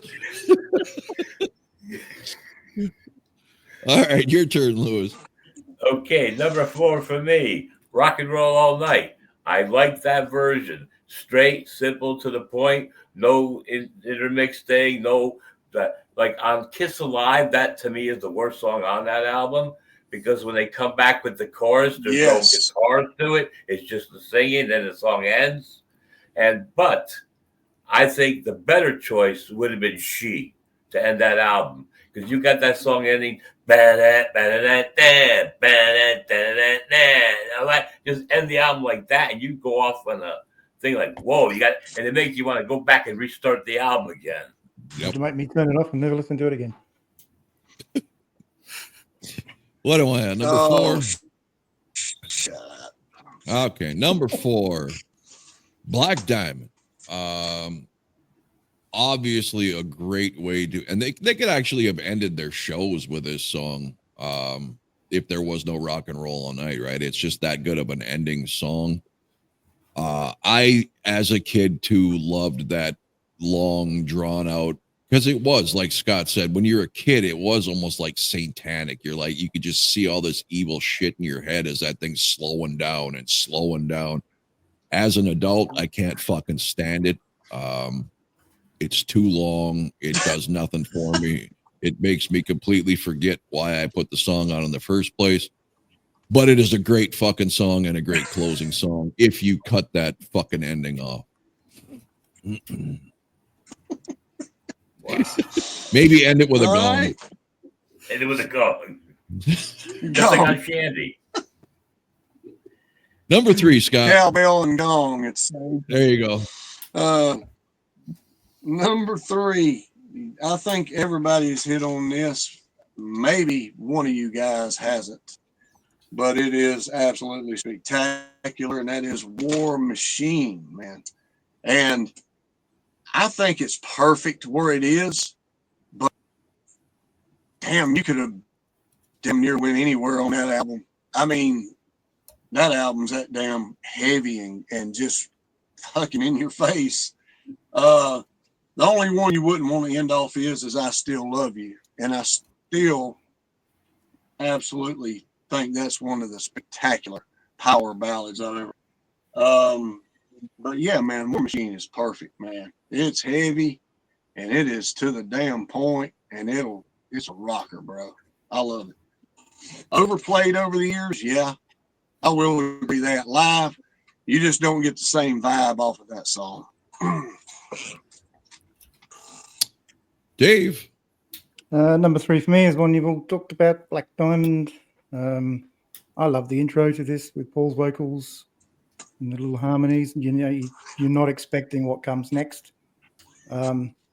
Maybe the double platinum version would be more suitable, but yeah, this is a great closing track on an album that I tend to have mixed feelings about anyway, but I think there are a lot of songs on here that are given hero status that probably aren't worthy, but yeah.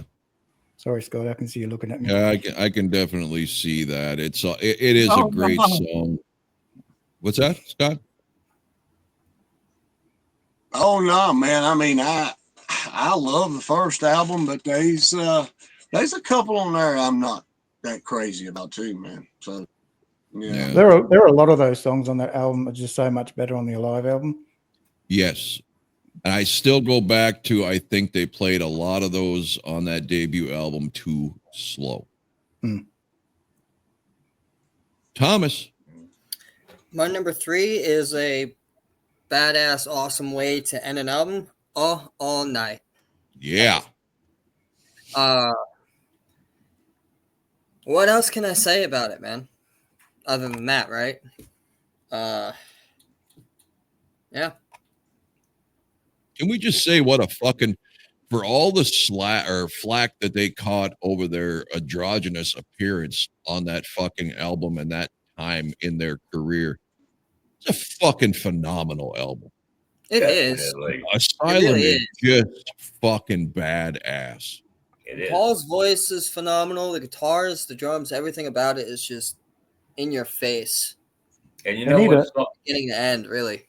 And the one song on that album, the opening track, if only they brought up the bass and toned down the treble, that could have been so much more popular with so many people. Because that's what they did to start liking it. I just said, like, let me cut the treble back. Let me bring the bass up. As oh my God, now I love this song. I hated it for years until I did that. Yeah, I think they need to do. Paul really cared about it at this time. You know, he really cared about Kiss as much, a lot. What's that, Dave? Well, they need to do a version for night shift workers. Yeah, because we all day. Okay, we work all night. Number 3 to me, right? Yes, sir. Okay, you guys talked about the song, say that the studio is one way, the live version is better. Well, let me tell you something. I do like the song, but compared to the version I uploaded, which you should listen to it, because it's really good. It's on my version of Kiss Alive 2, my version of Kiss Alive 2, Making Love. But you got to listen to my version to get the best way, which you would love, because it's so much better than the studio or the Alive 2 version. Okay. Number 3 to me, I love this song, I Walk Alone. I will not go so far as to say Bruce can sing. This is very much like having Ace Frehley Part 2 with the monotone voice. It's decent, but I love the Ebo work with the backwards guitar tones to start it off. I absolutely love, like me and Scott have discussed a million times, Paul and Gene's vintage early 70s harmony at the end.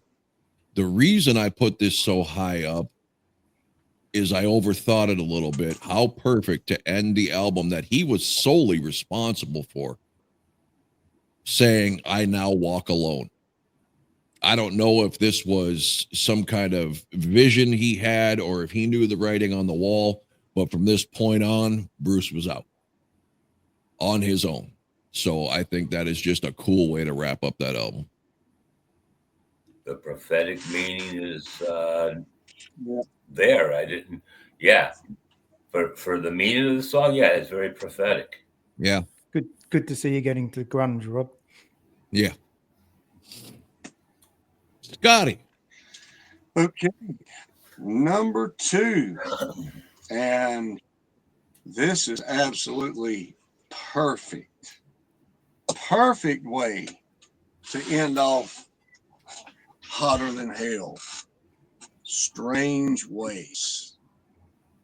Heavy, raw, Peter Criss singing his ass off, and the guitar solo, forget about it, bro. Damn. It is absolutely just dark, heavy, almost Sabbath-ish freaking Kiss style of music, man. I mean, damn, dude, it is badass. The tribal drums, I love it. Now, I've always loved this song, man. I think it's probably the heaviest thing off of Hotter Than Hell. And Let Me Go Rock and Roll, nah, hell no. Live, yeah, I like it on live much better. But I just felt like, I know we're not talking about that, but I just felt like Let Me Go Rock and Roll didn't belong on that album for some reason. And I think she and Let Me Go Rock and Roll, you switched those songs from those albums there for the feel of the album. But anyway, Strange Ways. Freaking Getting Number down the nitty gritty here, Dave. Number 2 is probably the first song I remember hearing from the band, and that's "Do You Love Me" off Destroyer. This is just one of Paul's best vocals, I think. It's I love the drums going through the song. It's just, I said, it was the first album I'd ever heard, and this was the first song that was played to me, which is strange because it's the last song on the album, but that's how it goes. But yeah, this has always been a favorite of mine, and it only just got beaten by number 1. So, Interesting. Who the hell did we just lose? Scott. Scotland. On Do You Love Me, had the album first, and we're talking 5-6 years old. That at the end of Do You Love Me, that Rock and Roll Party was not on the album. no. I also, I didn't have the original printing when I was young. My album was bright orange, the vinyl itself. So it was some special printing or something. I wish the hell I still had it. But I didn't discover that Rock and Roll Party till I actually got the 8-track. And all of a sudden it clicked into something I'd never fucking heard before, which was this Rock and Roll Party. So I was thinking that was only on an 8-track. So it's just weird, just depending on what versions you get of things, especially back, in the day when you don't have the internet to research how things just pop up and surprise you on stuff. Yeah. So that was not on the 1976 release here in Australia. Okay. Do You Love When Me? I got mine, I got it just like a few months or so after it was released, and it had the Rock and Roll Party, and I just don't know why they I don't know why they chose to have it on some copies and not others, and whatever. Well, to put it in a better perspective, when I'm 5, it's 1978. So this is probably a 3rd or 4th printing or whatever. That makes sense. This is long before there were bright colored, like I had some translucent, lime green 45s of different pop bands back in the 70s. Red ones. Yeah, but this bright orange Destroyer. Did it have a salty, leathery smell? Yes.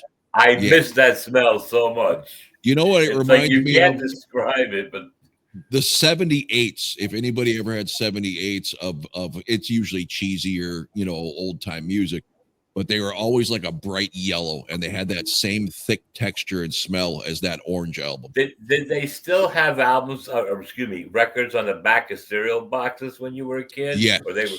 I remember I had the Archies. Yes, I had the Archie too. song.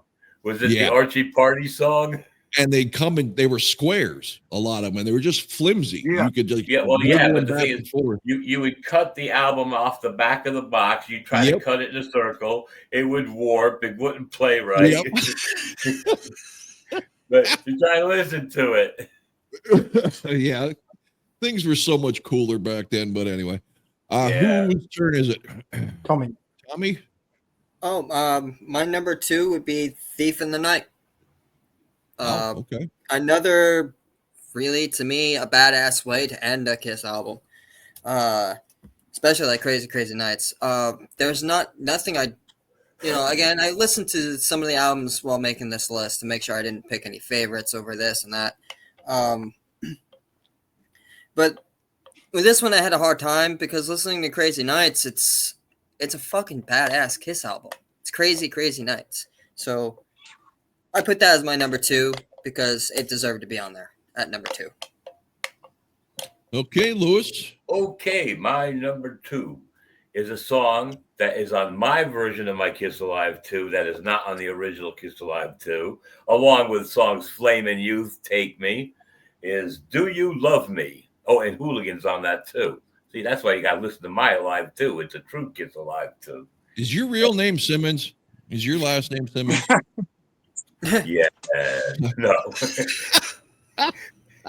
And I just think that's the perfect song to end that album. Like I said, Shout Out Loud is one way, but the way they end Do You Love Me with the la la la la la la la la, it just goes off like an echo trail off, and it's just the song, and I like it a lot. So number 2 is Do You Love Me?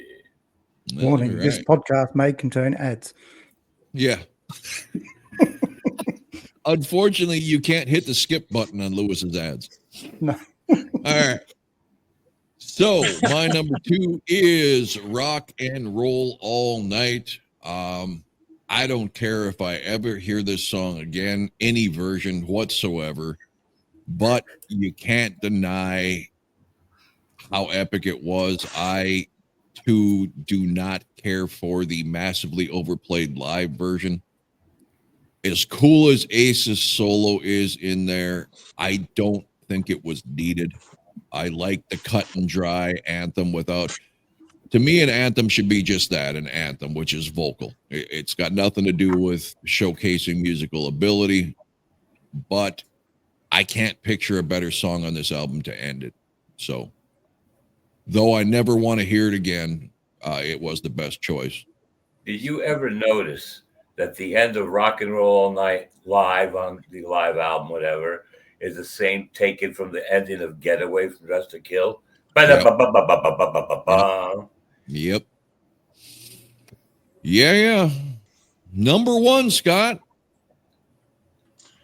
Number 1, and it's number 1 for a reason. Because it is the baddest ass song that they could have put at the end of the album. Definitely make you want to come back on whatever the hell they're coming out with. And it never gets old, ever.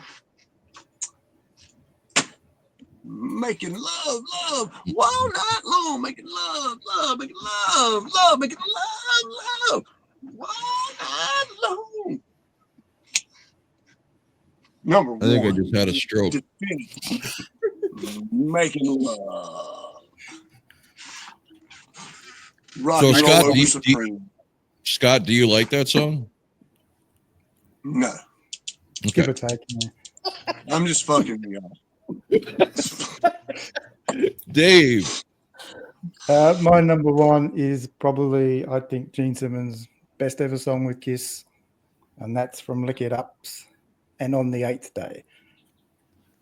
Epic song, epic album.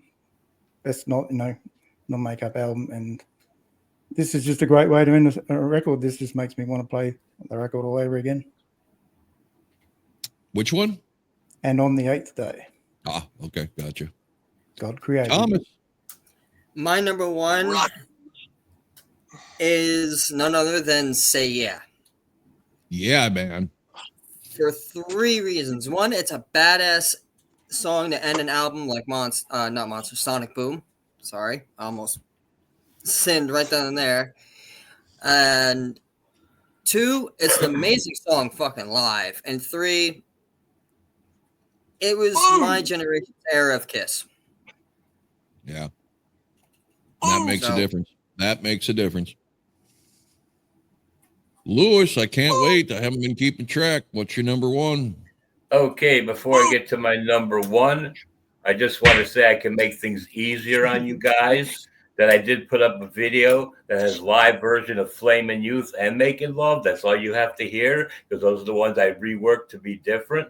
And I really want you guys to listen so you can enjoy them. So remember, that's Flamin' Youth and Making Love. Great together. And Hold on. How the fuck do you think you can improve on Flaming Youth? Get rid of. Well, it's the live version. Oh, the live version. Okay, gotcha. These are live versions of Flamin' Youth and live version of Making Love.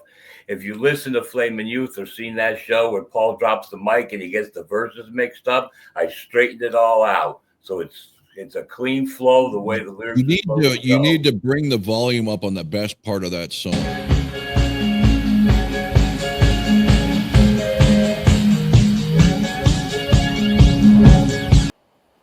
Absolutely phenomenal. Absolutely love the calliope in that song. The live version does not have the calliope, but I think you'll still love it. Please give it a chance. I will. Now, all you guys, give it a chance. Just put Kiss whatever it's called.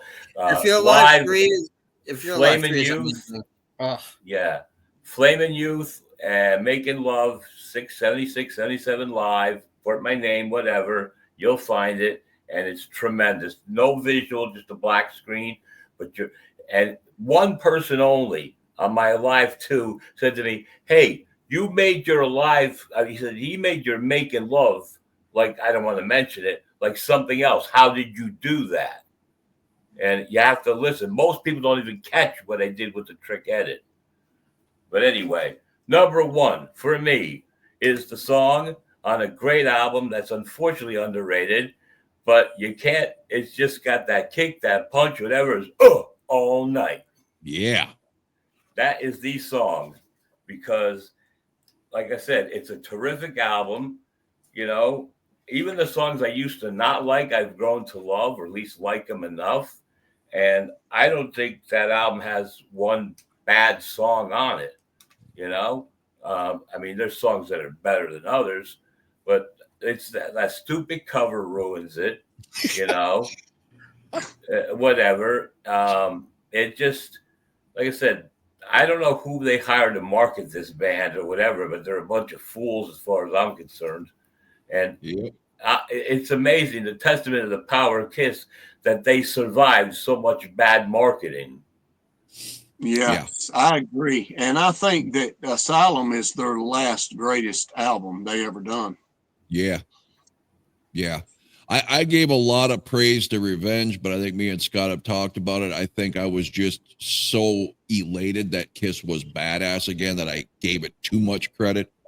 But song for song, pound for pound, Asylum probably is their last great album.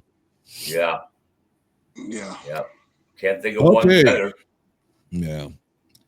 My number 1, probably and it goes back and forth between this album and Creatures as my favorite Kiss albums of all time. But And on the 8th day, the messaging alone, forget about the power of this song and the epic drumming of Eric Carr on this song. It's just an amazing song, a perfect finish to an album when you're looking at the words and the meaning, and all of this was created on the 8th day. Just spectacular. Ring the bell, bro. Oh, I forgot. Sorry. Yeah, there's a lot of one of the great minds on this podcast agrees with me. He would think so. So there we have it. Every ending track on every Kiss studio, non-solo, non-greatest hits album, non-live album. Well, studio would mean not live, so shut up. You know, I can't disagree about the song choice you just picked, because meaning-wise, it fits so well. But as far as audio goes, Give Me More would have been better as a freaking audio sound, because that, you know, give me more. Bump. It just that. Yeah, that's a cool cut. Yeah, that would have been also great to end the album. Okay, gentlemen, any final thoughts on Kiss's closing track? Well, our viewers, whoever chimes in, tell us I guess who you like best with the ending off track at number one. You know, which one do you guys think's the best? You know, make your selections or whatever. What do you think would be best? So, Beautiful. Good, good version here. I enjoyed this. Okay. And those who discover the channel, like and subscribe as always. Yeah, that's twice that's been brought up, once by Darren, once by Tommy. I am keeping my promise that I will never, ever be the guy who tells you guys to do what you should already know what to do. So I run my channel. I never mentioned that. No, only be at the end like Tom and Darren have done, that's fine. But when there is nothing more fucking annoying, especially if it's like a 5-minute video that you want to watch and the motherfucker talks for the first 2 fucking minutes. Oh, it really helps my channel. Make sure you like and subscribe. It helps the algorithm. It helps me. Shut the fuck up. It's 2025. Yep. YouTube's been around for 20 fucking years. We all know what the fuck to do if we want to get more content from you. I fucking hate that at the beginning of a video. Get to the goddamn a big reason I stopped watching 3 Sides wasn't for that. It's because they had a fucking 45-second bullshit fucking, please check us out on this, that, or whatever video play. Yeah. And then they'd come on and they'd each talk about how many times they jerked off over the weekend and what they ate for lunch the day before. It's 45 minutes before they even get to the fucking topic. Yes. Not to knock my favorite wrestling podcast. 6 Feet Under kind of does that, where they'll bullshit about their day, but then they'll get right into it, and they won't mention. You got to get right to the content, like, goddamn it! There's so much to choose from that if you don't fucking give me what I clicked on right away, I'm out. Yeah, I feel that. I have a thing to say about the upcoming Twisted Sister that I hope we'll do. Yep. Is when you get to track 4. 2 songs are listed on track 4. Yeah. Captain Howdy and Street Justice. Separate them, because they're 2 different songs that make no sense as to why they're labeled as one track.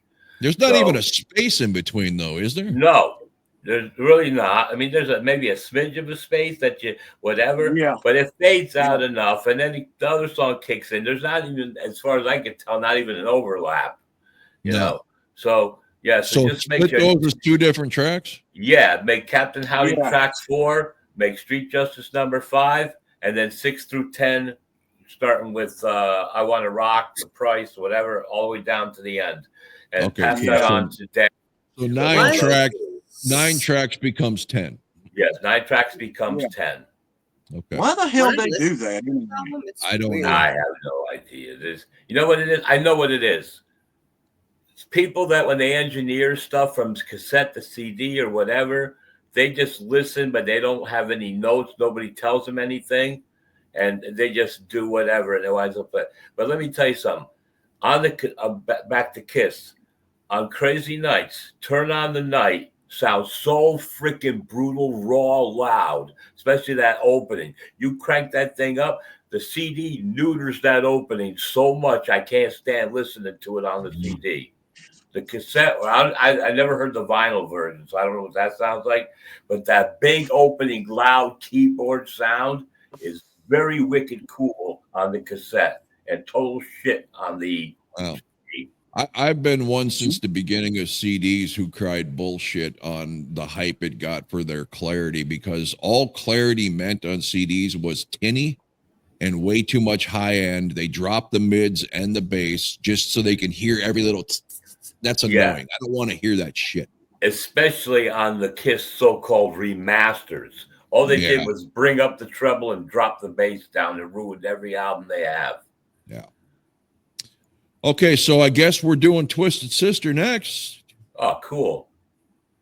I got that's one you're in on, right, Tommy? Yeah, I have to make the list for that.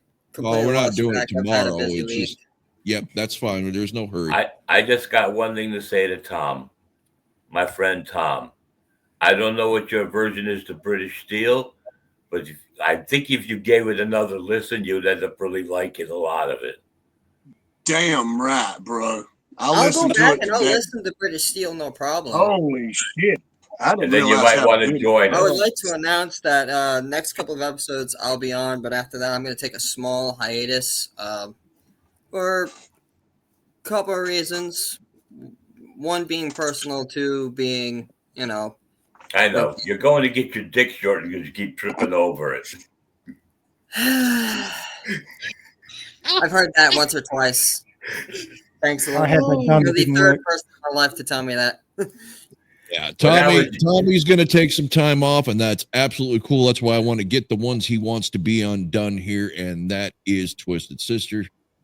And what is there anything else? Yes, however, I am excited for this Bob Seger one. Hopefully. Okay. which one you going to do? Strangers in Town. Strangers in Town. I got to give that a listen, and I hope I could join. I Okay. think there might be some stuff I might like. I know his songs, but I don't know what albums they're attached to. Gotcha. Most of my favorite songs of Bob Seger's on that album. So Dave, are Does you it have in for- what? Go ahead. Does that album have Her Strut on it? I got that's against I the have wind. it pinned. I have it I pinned love on Her that. Strut. That's my favorite Bob Singer song. What's it called? Me too. That's against Her the Strut. wind, dude. Oh, Against the Wind. Okay. It's on Against the Wind No, that's album, not. That's bro. not on this album. Yeah, no, that Or ain't on Stranger in Town, I should say, not Stranger. Stranger. Okay, Dave, are you in on Stay Hungry? Yeah, I've got a bit of a love-hate relationship with Twisted Sister, so it should be interesting. Beautiful. Okay, so everybody make sure you get your Twisted Sister in next, and we will go from there. Hopefully, Darren will be in on Twisted Sister. Let him know about the 10 Truth in tracks. advertising. Darren just fucking hates Kiss, so that's why he decided not to do this one. Yeah, I know, man. But he hates Kiss, but found No, that he no, hates no, Motley no, Crue. no. I'm just fucking with him. We're fucking with All right. Okay, so work on Twisted Sister. We'll get that one out as soon as we can. I'll be in touch with everybody to do that. And until next time, I don't think I'll ever stop being gullible. Neither will I. Neither will I. thanks for watching. Two brothers smashing